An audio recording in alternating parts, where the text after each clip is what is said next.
दोस्तों, जैसे बाहुबली पार्ट 1 के बाद एक ही सवाल का जवाब लोग जानना चाहते थे कि कटप्पा ने बाहुबली को क्यों मारा।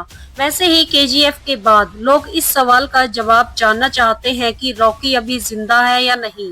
क्या केजीएफ में रॉकी की लाइफ के वो 3 साल दिखाए जाएंगे जब रॉकी 3 साल तक केजीएफ से बाहर फॉरेन कंट्रीज में चला गया था, या केजीएफ में एल डोराडो बुक की आगे की कहानी को भी दिखाया जाएगा। इन सब सवालों का जवाब आपको हमारी इस वीडियो में मिलने वाला है। रॉकी केजीएफ के सारे गोल्ड के साथ समुद्र में डूब गया है, लेकिन अब तक ना तो रॉकी की लाश मिली है और ना ही केजीएफ का गोल्ड।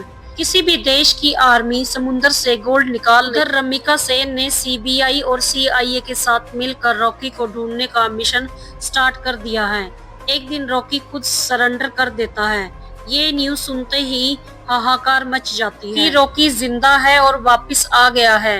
लेकिन लोग इस बात से भी हैरान होते हैं कि रॉकी ने आखिर सरेंडर क्यों कर दिया है। रॉकी को कोर्ट में पेश किया जाता है। रॉकी कोर्ट में बताता है कि केजीएफ का सारा गोल्ड कहाँ है। वो ये सिर्फ एक ही शर्त पर बताएगा, और वो शर्त है कि केजीएफ के गोल्ड को केजीएफ के मजदूरों की भलाई के लिए इस्तेमाल किया जाए, क्योंकि केजीएफ के गोल्ड पर असली हक वहाँ के मजदूरों का है। कोर्ट रॉकी की इस बात को मान लेती है और ये फैसला सुना देती है कि केजीएफ का गोल्ड मिलते ही केजीएफ के गोल्ड को केजीएफ के मजदूरों की भलाई के लिए लगाया जाएगा। ये फैसला सुनाते ही कोर्ट के बाहर कुछ हेलीकॉप्टर्स उतरते हैं, जिनमें से बड़े बड़े बॉक्सेस में केजीएफ के गोल्ड को कुछ आदमी उतारते हैं। अभी सब लोग कुछ भी समझ पाते तभी एक बहुत बड़ी आर्मी दुबई के इनायत खलील के साथ वहां पहुंच जाती है और रॉकी सबके सामने कोर्ट से बाहर निकलता है।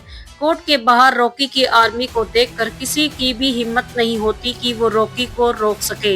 रॉकी कोर्ट के बाहर खड़े हेलीकॉप्टर पर बैठकर वहां से चला जाता है। पुलिस और सीबीआई ये सब देखते रह जाते हैं। जब इसके बारे में प्राइम मिनिस्टर रमिका सेन को पता चलता है तो रमिका सेन रॉकी के खिलाफ साइट एंड शूट के ऑर्डर दे देती है।